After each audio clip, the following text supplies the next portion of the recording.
Hello everyone, সবাই কেমন আছেন? আমার চ্যানেলে আপনাদের সবাইকে স্বাগত। আরও একটা নতুন ভিডিও নিয়ে চলে এলাম। তো সকালে উঠে দেখি প্রচণ্ড বৃষ্টি হচ্ছে, রাত থেকেই হচ্ছিল, অনেকক্ষণ ছিল, থামছিল না। তো বৃষ্টির মধ্যে আর কি করব, তাড়াতাড়ি রান্নাবান্নাটা শুরু করে দিলাম। বাঁধাকপি কেটে নিচ্ছি, বাঁধাকপি শাক করব আর মাছের তরকারি করব। আচ্ছা, কাল যেটা আমি বলছিলাম কুসংস্কার নিয়ে, আমার কেন মনে হয় যে কুসংস্কারের পেছনে লজিক আছে, একটা এক্সাম্পল আপনাদের আমি দিচ্ছি। যেহেতু রিসেন্টলি আমার বাচ্চা হয়েছে 4 মাস আগে, তো একটা বাচ্চা জন্মের পর ইমিউনিটি পাওয়ার খুবই কম থাকে। আমরা যেভাবে একটা ভাইরাস ব্যাকটেরিয়াকে যতটা ওর সাথে লড়াই করতে পারবো, বাচ্চার পক্ষে কিন্তু সেটা সম্ভব নয়।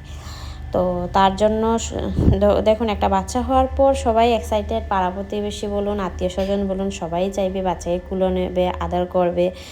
আপনি কাউকে মানা করতে খারাপ লাগবে আপনাদের, সেটা বা কেউকে বোঝাতে গেলেও যে বাচ্চার ইনফেকশন হয়ে যাবে কোলে নিলে, সেটা কেউ বুঝতে চাইবে না সহজে।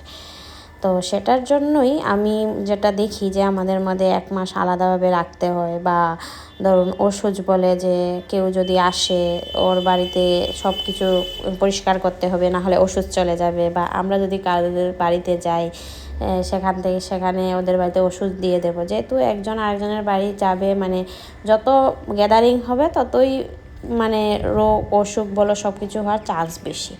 তাই জন্যই আমি মনে করি সবাইকে একটা নিয়মের বেড়াজালে বন্দি করা হয়েছে। আমাদের আগের গুণী মানুষেরা যারা আছেন সবাই বুঝে শুনে চিন্তাভাবনা করে এইরকম নিয়মগুলো বার করেছে।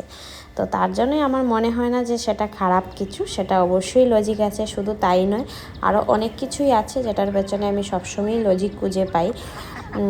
আমার মনে হয় না যে সেটা কুসংস্কার। তার জন্যই দেখুন, কাউকে বোঝাতে গেলে সে বুঝতে চাইবে না যে ইনফেকশন এইসব, বুঝতে চাইবে না।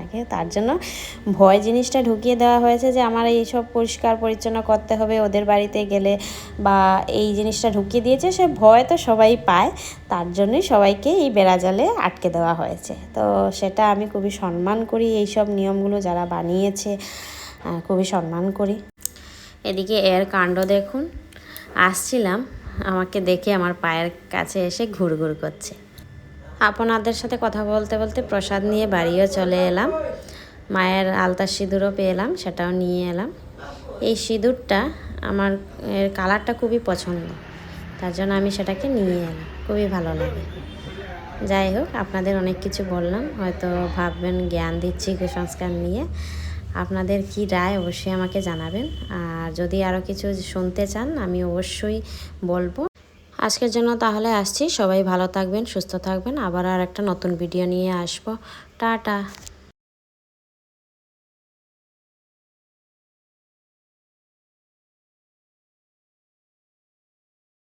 আজকের জন্য তাহলে আসছি, টাটা সবাইকে।